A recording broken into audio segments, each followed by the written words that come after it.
Okay, let's look at question 3. It reads, light from the sun reaches the earth in 8.3 minutes, and the velocity of light is 3 times 10 to the 8th meters per second. How far from earth is the sun?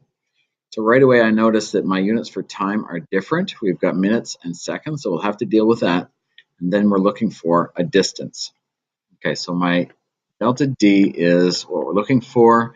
My time is equal to 8.3 minutes.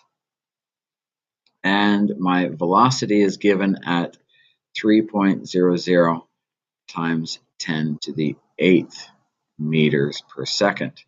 Okay, so a couple things here. Let's convert this minutes into seconds because I want to make it coordinate with this seconds here. So to do that, we're going to multiply by 60 because there are 60 seconds per minute and we have 8.3 of those minutes. That ends up being 498 seconds. Next thing is this scientific notation. This is 3.00 times 10 to the 8th.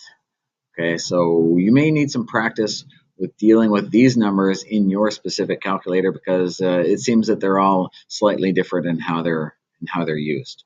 So a reminder, our velocity is equal to delta D over T. Rearranged, we've got delta D is equal to VT.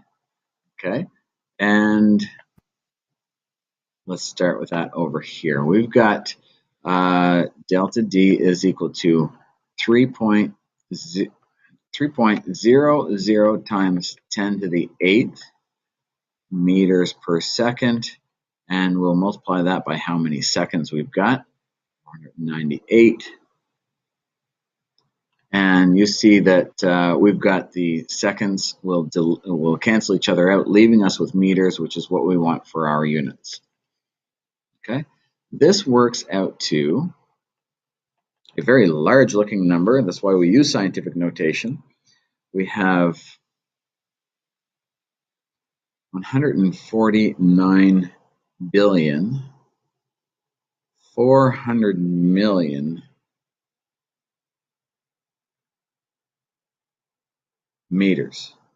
Okay, so in scientific notation, we would translate this number into 1.494 times 10 to the however many decimal places it takes to get there. So it'd be 1, 2, 3, 4, 5, 6, 7, 8, 9, 10, 11. So it'd be times 10 to the 11.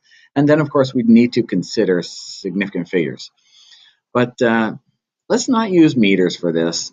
The more commonly used numerical value for this is in kilometers for more obvious reasons, but it's still quite a large number.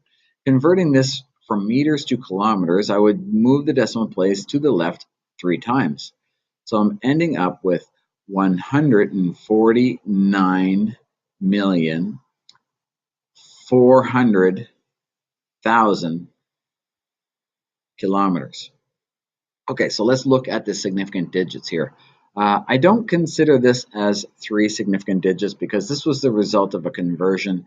I'm just going to look at this as 2 significant digits, and here is 3 significant digits. So since 2 is a lower number, we have to go with that for our final answer.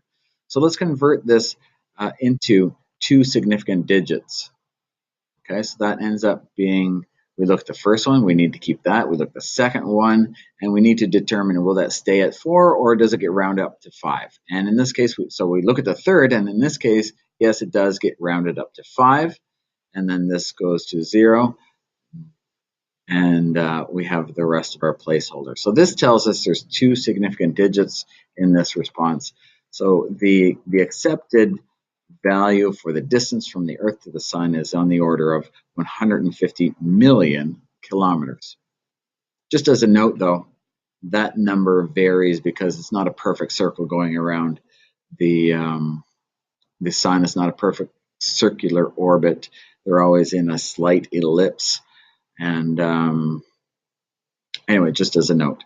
And it's from the center of the Sun to the center of the Earth. So that kind of plays into it as well. Just a little added FYI for you.